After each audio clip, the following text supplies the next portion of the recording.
There comes a point in your life, a sharp, clean, undeniable point, where you look around and realize you've been chasing ghosts. Approval, validation, respect, recognition.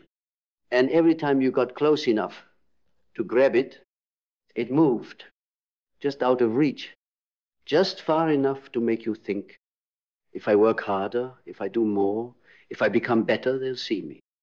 But they never do. Because the chase isn't about being seen. It's about forgetting who you are. You don't chase what you already embody.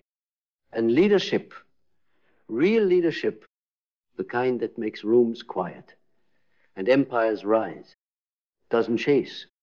It commands. Not with noise, with presence. Not with desperation, with alignment. Not with the need to be followed, but with the unwavering discipline to move in truth, whether anyone is watching or not. Carl Jung said, until you make the unconscious conscious, it will direct your life and you will call it fate. And for most, the unconscious voice says, run harder, do more, become someone they'll finally respect. But the moment you stop chasing, you confront a deeper truth. You were never chasing them. You were running from yourself. The self that isn't polished for performance. The self that isn't waiting to be picked. The self that already knows who they are, but has been buried beneath layers of survival, adaptation, compliance. To lead, you must return to that self. Because leadership is not something you wear. It's something you become in silence, in solitude, in the hours when your soul is louder than your ego. And the first step is stillness. The refusal to run, the refusal to pursue what you were never meant to catch, the refusal to keep proving what is already true. Because the chase is addictive. It gives you something to strive for. It makes you feel like you're doing something. But the truth is, chasing keeps you distracted from becoming. You don't become powerful by seeking power.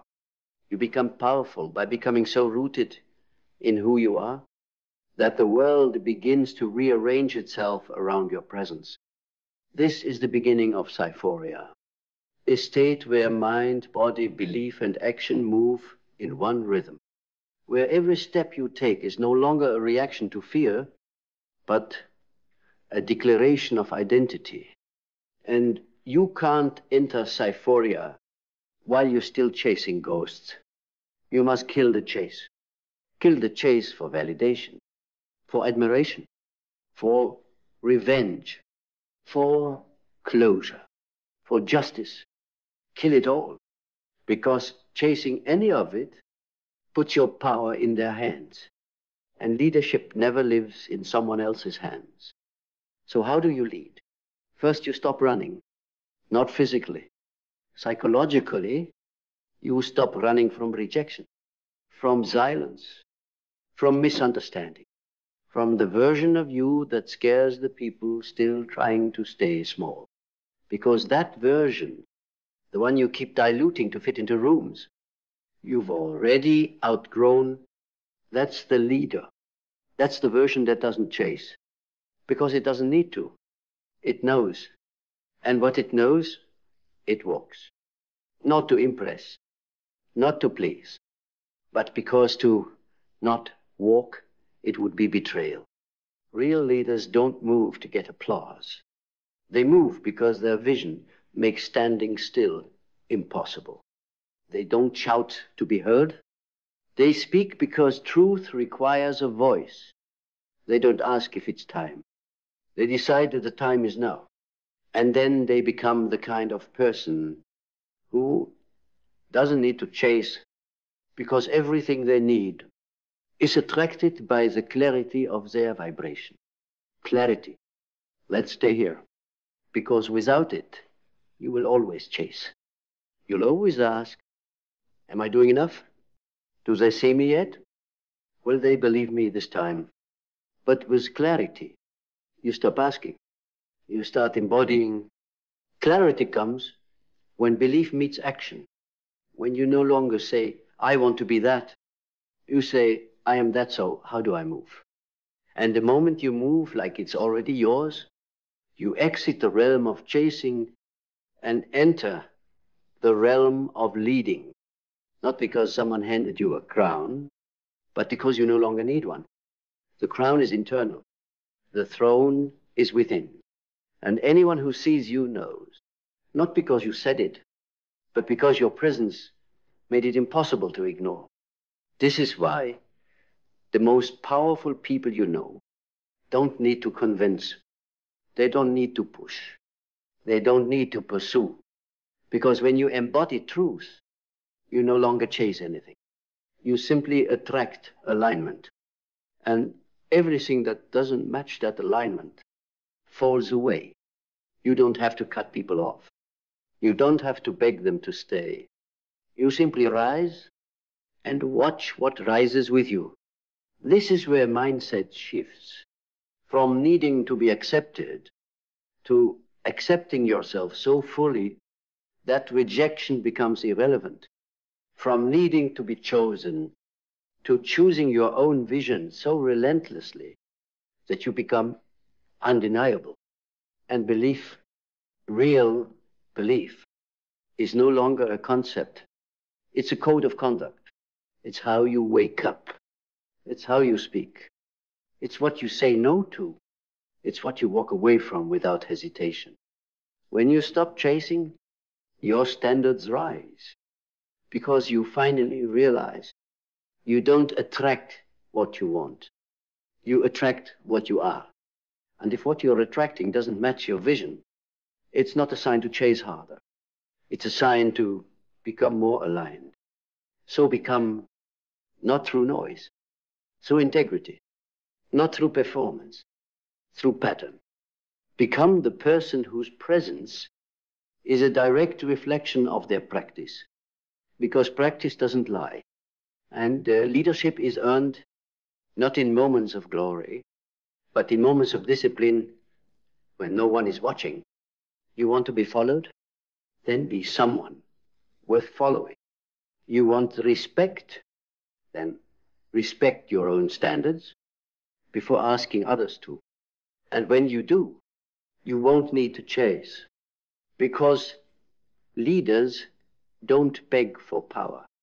They become the kind of person who can carry it without losing themselves. You lead not because it's your job, but because you become the only one who knows the way through the dark. And when people see you walking through the storm without shaking, without shouting, without begging, they don't ask where you're going. They follow, because stillness leads, conviction leads, clarity leads, presence leads. And the moment you stop chasing, you finally allow your energy to lead the way. Because once your energy leads the way, you become a signal, not a seeker, a beacon, not a beggar. You stop trying to convince the world of your worth, because your frequency already speaks the language that only the aligned can hear. And you won't need to say, look at me, because they will. You won't need to shout, follow me, because the way you move will say it for you.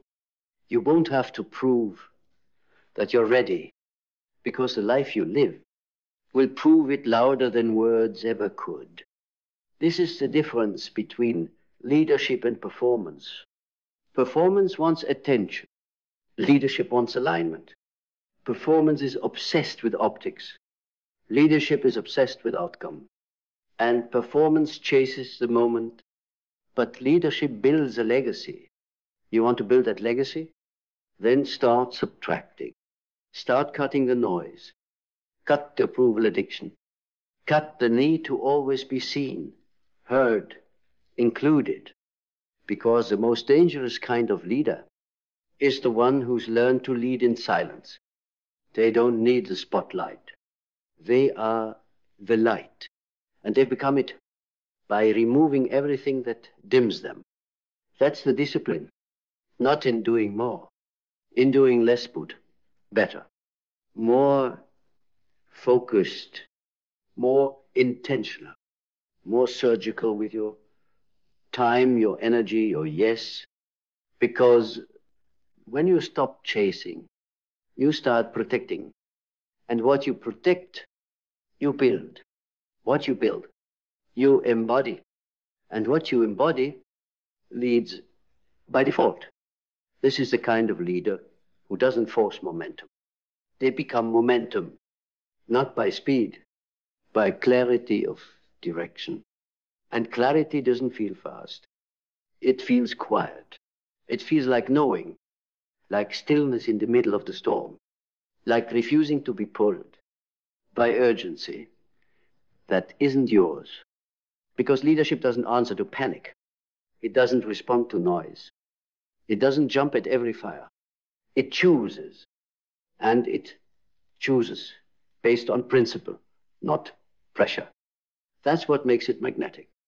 People feel it. They feel your boundaries. They feel your rhythm. They feel the absence of chase and the presence of command. You walk differently. You speak differently. Because your yes costs something now. Your time means something now. Your vision isn't a slogan anymore. It's a standard. And anything that doesn't rise to meet it doesn't enter. You don't flinch when they say no. You expect it. You don't fold when they walk away. You bless them because you understand everything that leaves is making room for what finally belongs. You stop entertaining what drains you. You stop tolerating what delays you. You stop negotiating your value like it's still up for debate, because it's not. You've already decided. You've already become, and now you lead, not from perfection, from presence, from a depth most can't fake, from an authority earned in the dark, from the pain you turned into principle, from the doubt you alchemized into direction, from the fire you walked through that burned away everything you were never meant to carry. This is what real leadership looks like. Not titles, not followers, not applause, but responsibility to move first, to go deeper, to live the truth before preaching it, to be the one who holds the line when no one else will. And you can't do that if you're chasing, because chasing scatters your energy. It makes you frantic. It makes you forgettable. It turns you into one of many instead of the one who moves differently. You want to move differently? Then stop chasing. Stop proving. Stop trying to earn rooms that weren't built to hold your fire. And build your own. Build a life so grounded in vision that people feel you long before you speak. Build a path so rooted in integrity that shortcuts become insulting. Build a frequency so rare that anything misaligned ejects itself. Not because you pushed it, but because your elevation made it irrelevant. This is what happens. When you stop chasing, your power returns, your focus sharpens, your truth gets louder, and your leadership becomes inevitable. Not because you asked for it, but because you became someone the world can't ignore. Every excuse you make is a chain around your power, not a shield, not a strategy, not a story you should believe. A chain forged in fear, welded by habit, locked by the seduction of comfort. And every time you say, I can't, I'm not ready, it's not the right time, you're not just hesitating. You're tightening the grip around your own potential, link by link, doubt by doubt, until one day you look up and you're not living, not growing, not becoming, just rehearsing your own captivity. You move through life not as a creator, but as a prisoner of stories you wrote to avoid your own greatness.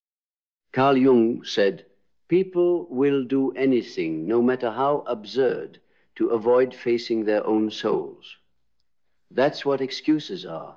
Avoidance, a way to dodge the mirror, a way to delay the work, a way to pretend that your life isn't entirely your responsibility. But it is. Not your parents, not your traumas, not your pasts, yours. And until you own that fully, violently, without exception, you'll keep building a beautiful cage and wondering why you feel dead inside. So break the chain. Not tomorrow. Now, face the mirror. Do the work. Because freedom does not come from comfort, it comes from courage. And your power, it's waiting, but it won't beg. Reclaim it, or stay chained. The choice has always been yours. The human mind is a cathedral of stories. And somewhere deep inside yours, someone planted the most dangerous one. There's still time. But that story is a lie, a silent poison, a whisper that tells you it's okay to wait, that you can evolve later, that your greatness can be postponed, that the pain you feel isn't urgent, just a phase, that tomorrow, always tomorrow, will be the day you finally show up for yourself. But tomorrow is a favorite weapon of mediocrity. It's how potential becomes paralysis. It's how fire becomes smoke. And when you strip it all down, the distractions, the busyness, the half-truths, you're left with one cold reality. Your excuses are the graveyard where your real life is buried. They sound innocent. I'm tired. I'm not ready. I just need to feel more confident. I'm too old. I don't have the right support. But peel them back and you'll find fear. Fear pretending to be logic. Fear wearing the mask of reason. Fear dressed in the costume of caution. And fear is a brilliant liar. Because it never tells you not to change. It just tells you to delay it. To overthink it. To wait for a sign. To wait for motivation. To wait until you feel ready.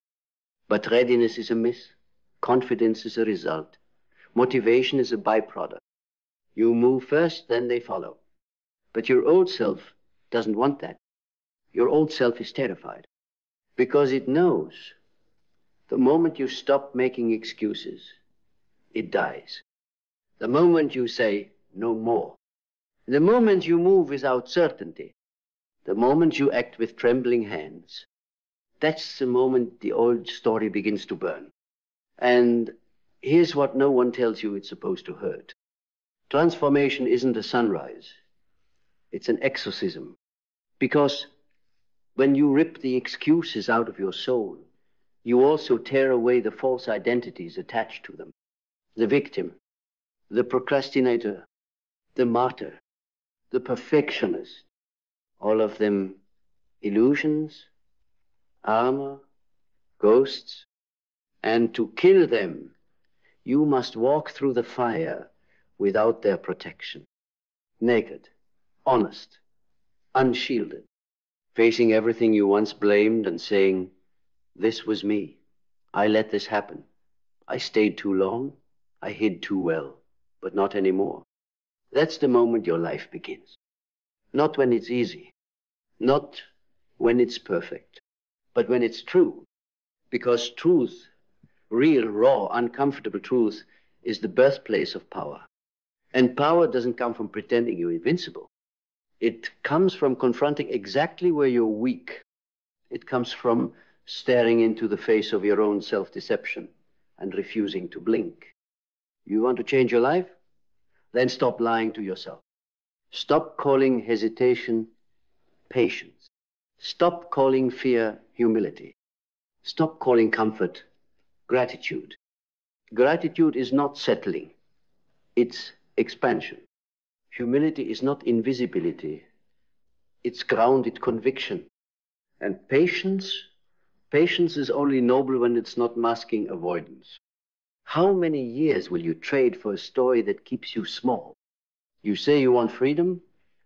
but you protect your chains like heirlooms. You polish them, justify them, defend them with conviction, because without them you'd have to become something more. And more is terrifying. More means you'll lose the crowd. More means you'll face yourself. More means you'll step into rooms where no one claps, where no one understands, where no one saves you. But that's where power lives. Not in the applause, not in the echo chambers, but in the dark corners of your life where you've avoided responsibility. That's where the chains rust. That's where your excuses live like parasites. And that's where your greatness is buried, not because it's gone, but because you stopped digging. You see, most people don't fail because they weren't capable. They fail because they were loyal to their comfort longer than they were loyal to their calling. And you are not most people. You feel it, don't you? That tension, that pressure, that ache in your chest. It's not anxiety. It's suppressed greatness. It's your real self pounding on the inside of your skull, screaming, "Let me out." But you've wrapped that voice in reasons, in logic, in justifications that sound so poetic they almost convince you. Almost, but not completely. Because deep down, something in you knows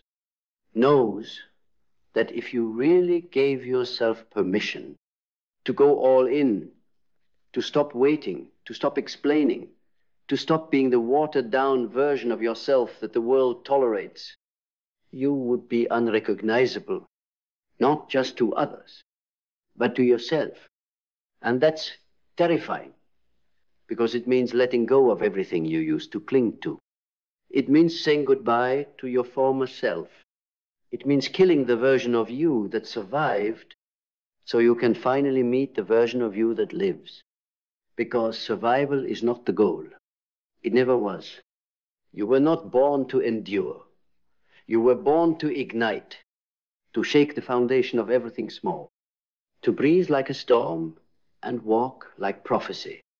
But every excuse you make is a vote for survival over expansion.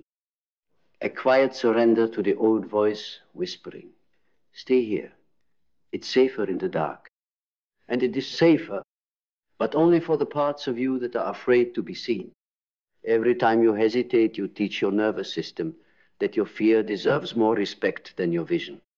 Every time you say, "Maybe later," the universe hears never. And every time you choose to stay the same, you cast a vote against your own becoming. This is not a game. This is not self-help. This is spiritual war. You are at war with the habits that numb you, with the beliefs that belittle you, with the excuses that soothe you while they suffocate you. You are not tired. You are underused. You are not unworthy. You are undisciplined. You are not broken. You are buried beneath the rubble of every excuse you've mistaken for truth. But now the truth stands before you, not polite, not gentle, unapologetic, demanding, relentless. And it asks you, how long will you keep betraying what you know you could be? How long will you keep buying the story that you're not ready, that you need more time, that someone or something else is in control? Let me tell you what time it is. It's now. And let me tell you who's in control you've always been. Every breath you take waiting for a sign is a breath you steal from your own momentum. Every second you spend explaining your fear is a second you could be building your future. You don't need another lesson. You need to move, not when you feel brave, not when it's convenient. Now, because every moment you delay is a moment your power decays. The world doesn't need more people who waited until it was perfect. It needs people who moved when it was messy. People who leapt while terrified. People who shattered their excuses and built from the debris. Are you one of them? Or are you still polishing the chains you pretend are too heavy to break? Then break them. Break them all. The chain that says, "I'm not enough." The one that says, "What if I fail?" The one forged in childhood when you were taught to be quiet, to be nice, to be small. The one you wrapped around your own throat when you let shame replace sovereignty. Smash them, not with softness, with savagery, with the brutal, beautiful violence of becoming someone who no longer negotiates with their limitations. Because your excuses aren't sacred. They are not sacred. They are not special. They are not your identity. They are parasites. And they will devour your destiny if you let them. You think discipline is hard? Try regret. Try waking up a decade from now with the same dreams, the same stories, the same fire, still smoldering under the same excuses. Try explaining to your future self why you kept waiting, why you kept choosing delay over devotion, why you chose to protect your fear rather than activate your future. That's what every excuse really is. Protection for the parts of you that don't want to grow. You protect your fear and you imprison your future. You protect your comfort and you paralyze your calling. You protect your excuses and you forfeit your evolution. But the moment you stop protecting them, they lose all their power. Because here's the truth no one wants to admit. You are always choosing. Every time you justify your stuckness, you choose to stay small. Every time you rationalize your delay, you vote against your own rise. And every time you repeat an excuse, you reinforce your own cage. But the lock was never real. The door was always open. You were just loyal to your chains. So now, not tomorrow, not someday now. Walk out. Stand up. Speak the truth louder than your excuses have ever screamed. Say, no more. Say, this ends with me. Say, I will not spend another second letting fear wear the crown that was built for my power. And mean it, because until you mean it, you're still asleep. Still dreaming about potential instead of embodying it. Still living a life scripted by hesitation. But the second you mean it, everything changes. Because when you finally mean it, when your no more becomes non-negotiable, the entire axis of your life tilts. The chains don't break from external force. They dissolve from internal decision. Because you no longer speak from hope. You speak from conviction. You don't try anymore. You embody. You don't dip your toes in change. You burn the bridge behind you and walk barefoot into the unknown. That's how you take your power back. Not by waiting for someone to hand it to you, but by tearing it from the jaws of every excuse you once worshipped. You rip it out of the hands of hesitation. You seize it from the arms of comfort. You reclaim it from the temple of who you used to be. And that moment, that sacred rupture, is terrifying. Because power feels foreign when you've been loyal to fear for so long. Because silence feels unbearable when you've been hiding in noise. Because responsibility feels like fire when you've spent years blaming your environment. But this fire doesn't burn you. It brands you. It marks the rebirth of who you truly are. You want clarity? Earn it. You want peace?